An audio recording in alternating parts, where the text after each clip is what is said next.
5 seconds.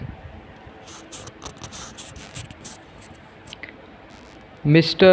Vice Chairman, I rise not only to oppose the bill that has been brought before this House today, but to express the hollowness of the objects and reasons which the Minister has just placed before the House.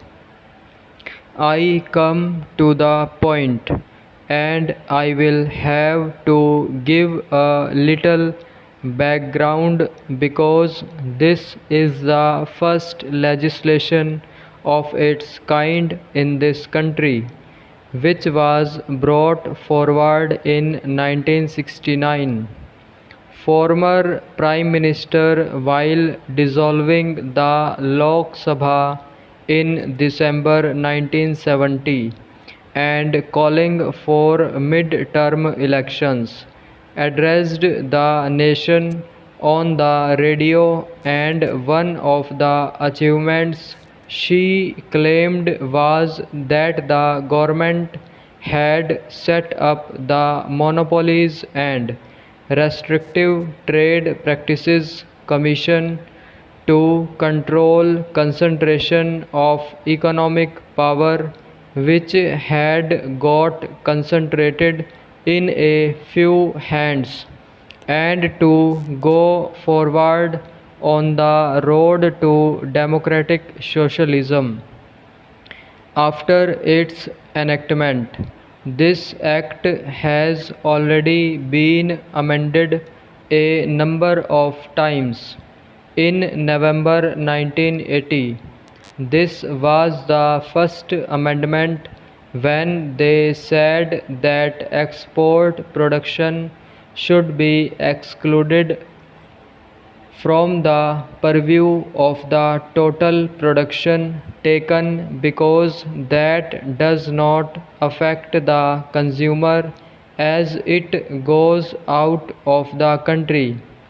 In April 1982, there was an amendment which gave powers to the government to exempt by notification industries which, in the opinion of the government, are of high national priority, or where the government feels that there is scope for export, or if the industry is to be put in a free trade zone.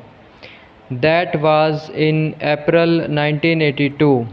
That amendment by itself had signaled the dilution of the MRTP Act. In fact, the honeymoon with socialism had come to an end, and after 1980, the government had already started on this new path of liberalization and privatization, and there was a new vocabulary which is very much in fashion these days. In 1983, the government again amended the act purportedly based on the recommendations of the Sanchar Committee.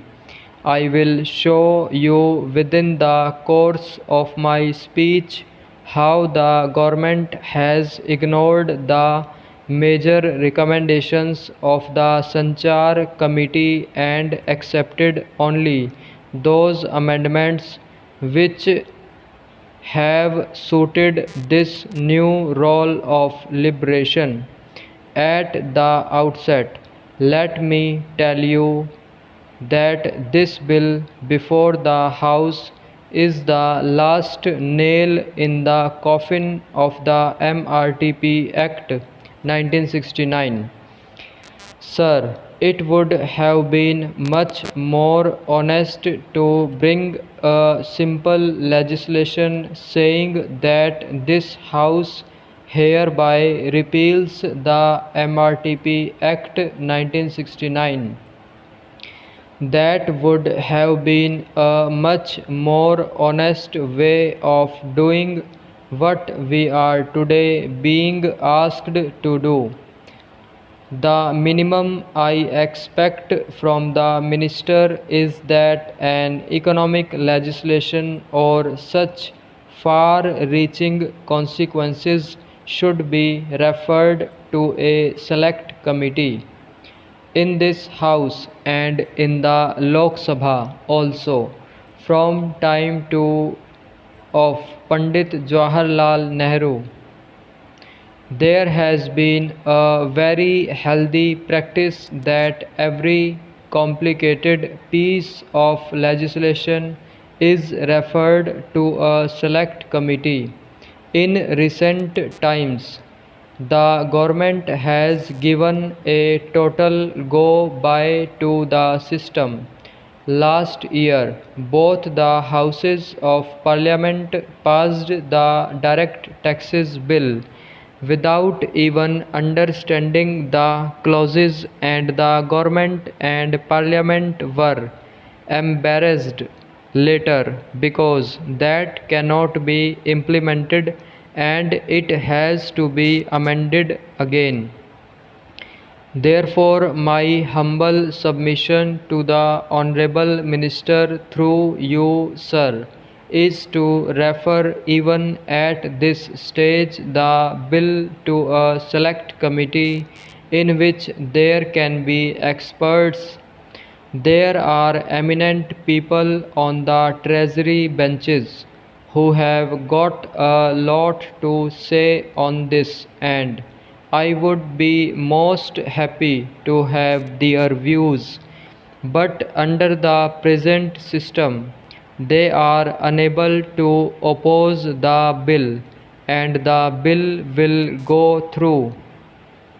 First, we must understand what this legislation is. Unlike the Companies Act or the Income Tax Act, which are acts to regulate business, this act was an act meant to restrict a few business houses so that the others could be free. Therefore, today, if you lift the restrictions on these business houses, it is not liberalization but it is restriction to the vast majority of small entrepreneurs. The phraseology itself is wrong and the impression created is as if they are loosening. We are allowing these powerful people to have a hold on the small entrepreneurs. That is what we are doing under this act. So the term liberalization indicates as if the government is reducing its power. No, what we are doing is that a whole bunch of small and medium entrepreneurs will now be again open to the competition from these large houses, which the earlier government in its wisdom wanted to restrict through this act. So, first we must understand what we are doing. Liberalizing a restrictive act is like asking for boiling ice. It is a contradictory term. You cannot liberalize the MRTP Act. The Monopolies and Restrictive Trade Practices Act can only be tightened or repealed. Liberalizing that act means negating it. Stop.